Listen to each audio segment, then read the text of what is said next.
আসসালামু আলাইকুম দর্শক, বরাবরের মতো আবারও আপনাদের মাঝে ফাহাদ প্লাস ফেসবুক পেজ এবং ইউটিউব চ্যানেল থেকে আপনাদের সামনে হাজির হয়েছি।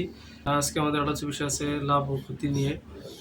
তো পরীক্ষায় এ ধরনের অঙ্ক আসে, যেমন একটি বই 10% ক্ষতিতে বিক্রয় করা হলো। বইটি যদি 45 টাকা বেশি হতো তাহলে 5% লাভ হয়, তাহলে বইটির ক্রয় মূল্য কত? তো এই ধরনের অঙ্ক, লাভ ক্ষতির অঙ্কের মাঝে এই ধরনের অঙ্ক প্রায় দেখা যায়। এখানে 4টি অপশন দেওয়া রয়েছে, যে ক নম্বরে 200 টাকা, খাতে দেওয়া আছে 250 টাকা, ক নম্বরে দেওয়া আছে 300 টাকা এবং খাতে দেওয়া আছে 350 টাকা। তাহলে বইটির ক্রয় মূল্য আমাদেরকে বের করতে হবে। তো এই ধরনের অঙ্ক করার আগে আমাদের একটা বিষয় খেয়াল করতে হবে, যে যদি অঙ্কের মাঝে কখনো পার্সেন্টেজ দেওয়া থাকে, যেমন এখানে 10% দেওয়া আছে, যে বইটি 10% ক্ষতিতে বিক্রয় করা হলো, তাহলে যদি আরও 45 টাকা বেশি, যা 10% ক্ষতিতে বিক্রয় করার পরে বইটি যে টাকা বিক্রি করতে পারছে, তো তা থেকে যদি আর 45 টাকা বেশি বিক্রি করা যেত, তাহলে 10% ক্ষতি না হয়ে 5% লাভ হতো, এরকম বিষয়টা। তো যদি এই অঙ্কের মাঝে এরকম পার্সেন্টেজ দেওয়া থাকে, তাহলে আমাদেরকে 100 টাকা ধরে অঙ্কটি করতে হবে।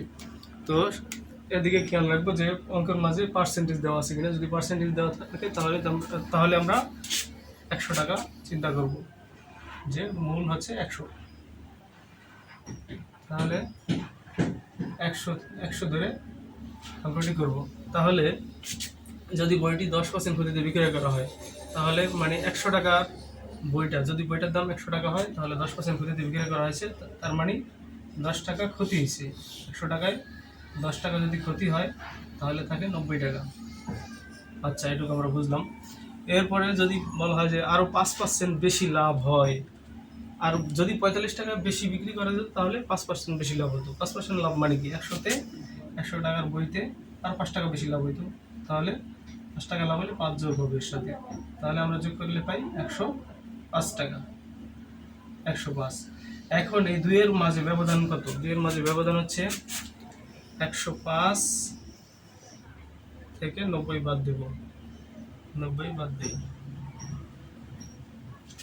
তাহলে 15 টাকা। আচ্ছা, এই 15 টাকা সমানই হচ্ছে, এই 15 টাকা ব্যবধান হয় যদি 10% ক্ষতিতে বিক্রি না করে, যদি 10% ক্ষতিতে বিক্রি না করে 45 টাকা বেশিতে বিক্রি করতো, তাহলে 5% লাভ হইতো। তাহলে এই দুইয়ের ব্যবধান হচ্ছে 15, তাহলে 15 সমান সমান হচ্ছে এই 45, এটা আমরা 45। তাহলে 1 সমান সমান কম, ভাগ হবে 15 যাবে নিচে, 15 নিচে, 45 উপরে, এবং 100% মানে পুরো বইটার দাম কত 100 ধরে করলে, তাহলে 100% সমান সমান 100 বেশি, বেশি টাকা। 1 টাকা 15 সমান সমান যদি এত হয়, 45 হয়, তাহলে 1 সমান সমান কম, তাহলে 100% সমান সমান বেশি, তাহলে বেশি হলে 100 উপরে চলে যাবে, 15 নিচে, 45-এর সাথে হবে 100, 3 3 3 15 45, এই 3 আর 100-র সাথে গুণ হয়ে যাবে, তাহলে হবে 300, 300। তাহলে আমরা বইটির ক্রয় মূল্য পেলাম 300 টাকা। সঠিক অ্যান্সার হচ্ছে 300 টাকা। এরপর আমি 2 নম্বর অঙ্কটা তুলে নিয়েছি। 2 নম্বর অঙ্কতে বলা হয়েছে যে একটি দ্রব্যমূল্য 380 টাকায় বিক্রয় করায় 20 টাকা ক্ষতি হলো, তাহলে ক্ষতির শতকরা হার কত? এখানে শতকরা বলতে বোঝানো হয়েছে 100, শতকরা দ্বারা আমরা 100কে বুঝে থাকি। যেহেতু একটি দ্রব্য 380 টাকায় বিক্রয় করায় দ্রব্যটির 20 টাকা ক্ষতি হয়েছে, তাহলে আমাদেরকে প্রথমে জানতে হবে যে দ্রব্যটির ক্রয় মূল্য কত ছিল। 20 টাকা, 380 টাকায় 20 টাকা ক্ষতি হয়েছে, তার মানে হচ্ছে 380 আর ক্ষতি হয়েছে 20 টাকায়, 20 টাকা সহ টোটাল দ্রব্যটির ক্রয় মূল্য আছে 400 টাকা। আচ্ছা, তাহলে 400 টাকায় ক্ষতি হয় 20 টাকা, যেহেতু 380 টাকাটা যেহেতু দ্রব্যটি 380 টাকা বিক্রয় করা হয়েছে, এটা ক্রয় মূল্য না, এটা হচ্ছে বিক্রয় মূল্য, ঠিক আছে। তাহলে বিক্রয় মূল্য যদি 380 টাকা হয়, ক্রয় মূল্য হবে 380 যোগ 20, যেহেতু 20 টাকা ক্ষতি হয়েছে বিক্রি করা, তাই ক্ষতির টাকাটা এবং যে টাকা বিক্রি করা হয়েছে দুটো মিলে হয় 400 টাকা। তাই 400 টাকা ক্ষতি হয়েছে 20 টাকা, 1 টাকা কম হয়েছে ক্ষতি, তাইলে 1 টাকা হয় কম, তাহলে 20 নিচে থাকবে 400, এবং 100 টাকা হয় বেশি 100 টাকায়, তাহলে 100 আমরা উপরে দেবো 100। আচ্ছা, এই 200 নেই, 200 কেটে দিই, 4 × 4 4 × 20, অর্থাৎ 5% ক্ষতি হয় শতকরা, তাহলে ক্ষতি হলো 5 টাকা। সঠিক অ্যান্সার হবে গ নম্বর, 5 টাকা। আচ্ছা, 3 নম্বর প্রশ্ন দেওয়া আছে যে কমলা 1200 টাকায় কিনে 1800 টাকায় বিক্রয় করলে তার শতকরা কত লাভ হলো। এখানে বলা হয়েছে যে 1200 টাকাতে কিনছে সে কিছু পরিমাণ কমলা, এবং 1800 টাকায় বিক্রয় করা হয়েছে। এখন তার শতকরা কত টাকা লাভ হয়েছে এখানে বলা হয়েছে যে শতকরা মানে তার 100 টাকায় কত টাকা লাভ হয়েছে। তো সেটাই আমাদের বের করতে হবে। বের করার জন্য প্রথমে আমাদেরকে লাভটা বের করতে হবে, যে আমরা যে টাকা বিক্রয় করেছি লাভের সূত্র আছে বিক্রয় থেকে ক্রয় মূল্য বাদ দিতে হবে, তাহলেই আমরা লাভটাকে পেয়ে যাব। আচ্ছা, আমরা বিক্রয় মূল্য এখানে দেওয়া আছে আমাদেরকে 1800 টাকা, এবং সেখান থেকে আমরা ক্রয় মূল্যটা বাদ দিয়ে দিই, 1200 বাদ দিই, তাহলে থাকে 600 টাকা। আচ্ছা, 600 টাকা লাভ হয়েছে কত টাকায়? 1200 টাকায়।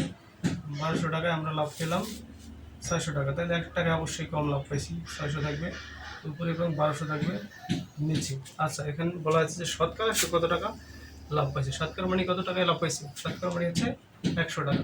তাহলে আমরা 100 টাকায় লাভ পাইছি, 1 টাকা থেকে বেশি পেয়েছি, তাহলে এটা হবে গুণ 100 যাবে উপরে, 1200 600 100 আমরা উপরে দিয়ে গুণ করে দেবো। এরপরে আমরা কাটাকাটি করবো। এই 290 290 কাটা দিতে পারি। এই 6 কে 6 6 দুগুণে 12, 2 কে 2 50 দুগুণে 100, 50 দিয়ে 100 দ্বিগুণ করলে হয় 50%, অর্থাৎ তার 100 টাকায় 50% লাভ হয়েছে। 5 নম্বর অ্যান্সার হচ্ছে সঠিক উত্তর। আমাদেরকে লক্ষ্য করতে হবে যে যদি বলা হয় যে শতকরা কত পার্সেন্ট লাভ আছে, তাহলে আমাদেরকে শতকরা হচ্ছে 100 টাকাটা বের করতে হবে। এখানে যেহেতু শতকরা বলা হয়েছে, তাই আমরা 100 টাকাটা বের করবো, যে 100 টাকায় সে কত টাকা লাভ করলো। তাহলে আমরা পেলাম যে 100 টাকায় সে 50 টাকা লাভ হলো, তাহলে 5 নম্বর হচ্ছে সঠিক অ্যান্সার। আচ্ছা, এরপরে আমরা 4 নম্বর অঙ্ক তুলে নিচ্ছি। 4 নম্বর অঙ্কটিতে বলা হয়েছে যে লেবু 4 টাকা কিনে 5 টাকা বিক্রি করলে কত পার্সেন্ট লাভ হবে। এখানে এই ধরনের লেবুর অঙ্ক অধিকাংশ পরীক্ষায় আসে, ছোটো ছোটো অঙ্ক এমসিকিউ পদ্ধতিতে আসে। তো এই ধরনের অঙ্ক আসলে আমাদেরকে মাত্র 10 সেকেন্ড সময় ব্যয় করলেই আমরা এই অঙ্কটি সমাধান করে ফেলতে পারবো। যে যদি বলা হয় যে এত টাকা কিনে এত টাকায় বিক্রয় করলো, তাহলে আমাদেরকে কি করতে হবে? প্রথমে আমাদেরকে লাভটা বের করে ফেলতে হবে, যে 4 টাকা কিনে 5 টাকায় বিক্রি করছে, মোটের উপর লাভটা বের করতে হবে। তারপরে আমরা শতকরা লাভ বের করব। যদি আমরা মোট লাভটা বের করতে পারি, যে ক্রয় এবং বিক্রয়ের মাঝে যে একটা অবদান থাকে, সেটাকে যদি আমরা আলাদা করতে পারি, তাহলে আমাদের শতকরা বের করতে জাস্ট 5 সেকেন্ড সময় লাগবে। তো এজন্য আমরা কি করব? বিক্রয় মূল্য থেকে ক্রয় মূল্য বাদ দিয়ে দেবো। যেমন বিক্রয় মূল্য দেওয়া আছে 5 টাকা, সেখান থেকে আমরা 4 টাকা বাদ দিলে পাবো 1 টাকা। এই 1 টাকা লাভ হয়েছে 4 টাকায়, কেননা আমাদের ক্রয় মূল্য ছিল 4 টাকা। 4 টাকা যেহেতু আমরা 5 টাকা বিক্রি করছি, সুতরাং আমাদের 1 টাকা লাভ হয়েছে। তাহলে 4 টাকায় লাভ হয় 1 টাকা, তাহলে 1 টাকা কম লাভ হয়। কম হইলেও অবশ্যই ভাগ হইব, তাহলে 4 থাকবো নিচে, উপরে থাকবে 1। এবং আমাদেরকে বলা হয়েছে যে কত পার্সেন্ট লাভ হইলো, কত পার্সেন্ট লাভ হলো, মানে পার্সেন্ট মানে শতকরা। 100 টাকায় কত টাকা লাভ হলো, তাহলে 100 টাকায় লাভ আমাদের বেশি হবে। বেশি হলে আমাদেরকে 100 উপরে গুণ করে দিতে হবে, 1-এর সাথে 100 গুণ করে দিতে হবে। তাহলে 4-কে 4, 4 25 100, 25%, অর্থাৎ 25% টাকা লাভ হবে। যদি আমরা 4 টাকা করে কিনে 5 টাকা করে বিক্রি করি, তাহলে শতকরা 25% লাভ হবে।